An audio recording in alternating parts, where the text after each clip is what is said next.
রমজান কি খাদ্যোৎসবের মাস? তাহলে কেন এই মাসে খাবারের খরচ বাড়ে দ্রব্যমূল্য? কেন ব্যয়বহুল ইফতার পার্টির আয়োজন হয়?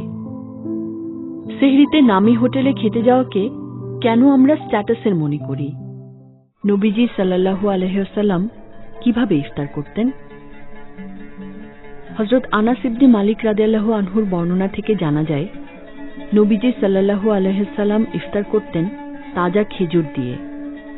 যদি তাজা খেজুর না পাওয়া যেত তাহলে শুকনো খেজুর দিয়ে, আর যদি তাও না পাওয়া যেত তাহলে কয়েক ঢোক পানি খেয়ে। এরপর তিনি মাগরিবের নামাজ পড়ে নিতেন।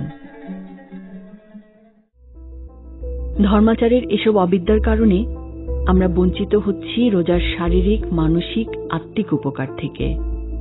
বেশি খাওয়ার সাথে সুস্থ থাকার বা প্রাণবন্ত হওয়ার কোনো সম্পর্ক নেই, বরং বাস্তব সত্য তার উল্টো। শুধু তাই না, সবসময় খাওয়া দাওয়ার মধ্য দিয়ে নিজের অজান্তেই আপনি আপনার দেহকে ঠেলে দিচ্ছেন ভয়ঙ্কর সব শারীরিক ঝুঁকির দিকে।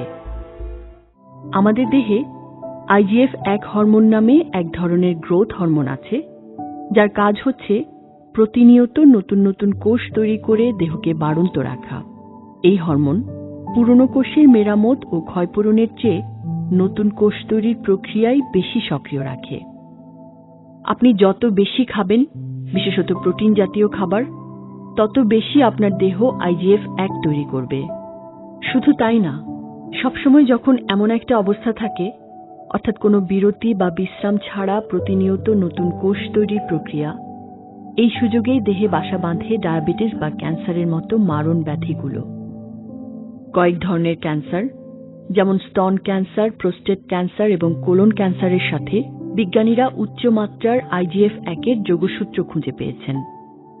বিজ্ঞানীরা বলেন, এই অবস্থাকে পাল্টে দিতেই তাই মাঝে মাঝে খাবার থেকে দেহকে অব্যাহতি দেয়া দরকার। একটা পরীক্ষায় দেখা গেছে, ঝুঁকিপূর্ণ মাত্রায় দেহে IGF-1 হরমোন আছে এমন একজন মানুষ মাত্র 3 দিন উপবাস করে তা নামিয়ে ফেলেছেন অর্ধেকে। ডাক্তাররা তাকে সতর্ক করে বলেছিলেন প্রোস্টেট ক্যান্সারে আক্রান্ত হওয়ার সম্ভাবনা তার প্রবল, কিন্তু IGF এর মাত্রা কমে যাওয়ায় কমে গেল সে ঝুঁকিও। গবেষণায় দেখা গেছে, উপবাস বা রোজা ডায়েটিং এর চেয়েও বেশি ফলদায়ী। রোজা কমিয়ে দেয় ডায়াবেটিসের ঝুঁকি, সারায় পেপটিক আলসারের উপসর্গ, বাঁচাতে পারে আলঝেইমার, ডিমেনশিয়া বা স্মৃতিভ্রমের মতো বয়সজনিত রোগগুলো থেকে। তবে তার জন্য রোজা রাখতে হবে সঠিক খাদ্যাভ্যাসে, নবীজি সাল্লাল্লাহু আলাইহি সাল্লামের সুন্নাহ অনুসারে। রমজানে কি খাবেন, কি খাবেন না? ইফতারের সময় 3-4টি খেজুর খেয়ে পানি পান করুন। খেজুরের সুক্রোজ পানির সাথে মিশে তাৎক্ষণিক প্রাণশক্তি এনে দেয়। এরপর মাগরিবের নামাজ পড়ে রাতের খাবার খেয়ে নিন। ইফতারিতে ভাজা পোড়া, গুরুপাক ও অতিরিক্ত মশলাদার, রকমারি অস্বাস্থ্যকর খাবার ও শরবত বর্জন করুন। মৌসুমী ফল যেমন আম, কাঁঠাল, কলা, লিচু খেতে পারেন। কাঁচা ছোলা খেতে পারেন।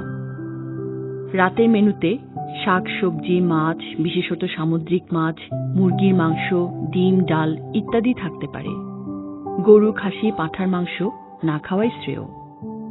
সারাদিন খাওয়া হবে না ভেবে সেহরিতে যারা ভুরিভোজ করেন, রোজার কষ্ট তাদেরই বেশি হয়। আর মাছ মাংস বেশি খেলে তৃষ্ণাও বেশি হয়। সেহরিতে তাই ভাতের সাথে শুধু সবজি খান। প্রয়োজনে খেজুর, কলা বা দই চিড়াও খেতে পারেন। দাওয়াতে গেলেও খেজুর পানি দিয়ে ইফতার করুন।